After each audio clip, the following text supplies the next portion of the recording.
আসসালামু আলাইকুম। আশা করি সবাই ভালো আছেন। আলহামদুলিল্লাহ আমিও ভালো আছি।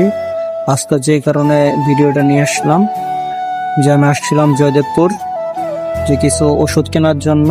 এসে দেখলাম অবস্থা অনেক খারাপ, বৃষ্টি বৃষ্টি ভাব আর জ্যাম। অন্তত অটো পাওয়া যাচ্ছে না, কোনো অটো রিক্সাও নেই। অটো রিক্সা যেগুলো আছে, যে রিক্সাগুলো আছে কোনো রিক্সা যেতে চাইতেছে না। যে মাঝির খোলার নাম শুনলে কেউ হচ্ছে না, কারণ ওইদিকে প্রচুর পরিমাণ জ্যাম। এমনিতে ওইদিকে বাণিজ্য মেলা হচ্ছে, যে আপনারা সবাই চিনবেন, যে গাজীপুর শিমুলতলি বা টাকশালের ওইদিকে যে গাজীপুর বাণিজ্য মেলা হচ্ছে। প্লাস এই রোডে ডুয়েট গাজীপুর রোডে আছে যে জায়গাটার নাম মাঝির খোলা, সেখানে প্রচুর পরিমাণ জ্যাম হয়, কেউ যেতে যাচ্ছে না। অবশেষে একটি রিক্সা নিলাম, ভাড়া যেহেতু 30 টাকা, সেইখানে ভাড়া দেওয়া লাগছে 100 টাকা। যে মাঝির খোলা যাবো, প্রচুর পরিমাণ জ্যাম, সেজন্য কোনো রিক্সা চাইতেছে না। যে জ্যাম তো হবেই, বৃষ্টি পড়লে 10 টাকার ভাড়া 20 টাকা নিয়ে থাকে ওরা। বসে এসে যাচ্ছি আর ছুটছি আমরা রিক্সা নিয়ে। প্রচুর পরিমাণ লোক রাস্তায়, কিন্তু অটো রিক্সা নাই।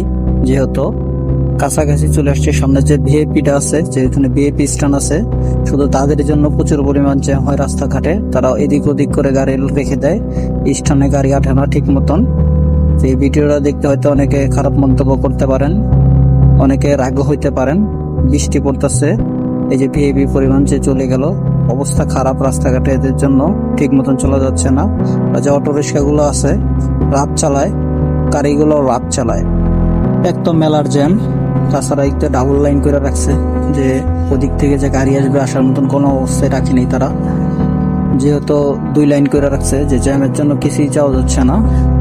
যে 3-4 লাইন করে রাখতে হচ্ছে অটো রিক্সাগুলো, অটোওয়ালাগুলো, কোনো কিছুই নেই এদিকে, কোনো প্রশাসনও নাই যে রাস্তাটা দেখবে। যে প্রচুর পরিমাণ জ্যাম হইতেছে, যে ওদিক থেকে একটা যে গাড়ি আসবে আসার মতন নাই। 3-4টা করে সিরিয়াল করতেছে ওরা।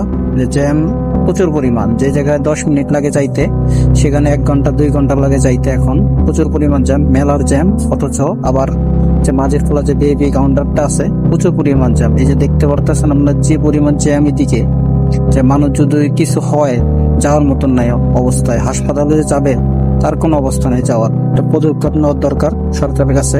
আমার আকুল আবেদন যে এইটুক রাস্তা দেখবেন, এই রাস্তাটার অবস্থা প্রচুর পরিমাণ খারাপ, ভাঙ্গাচোরা, যেহেতু আবার ডাবল লাইন। প্রশাসনের কাছে আকুল আবেদন যে আমাদের এই রাস্তাটার দিকে একটু নজর দিক। ধন্যবাদ। আসসালামু আলাইকুম।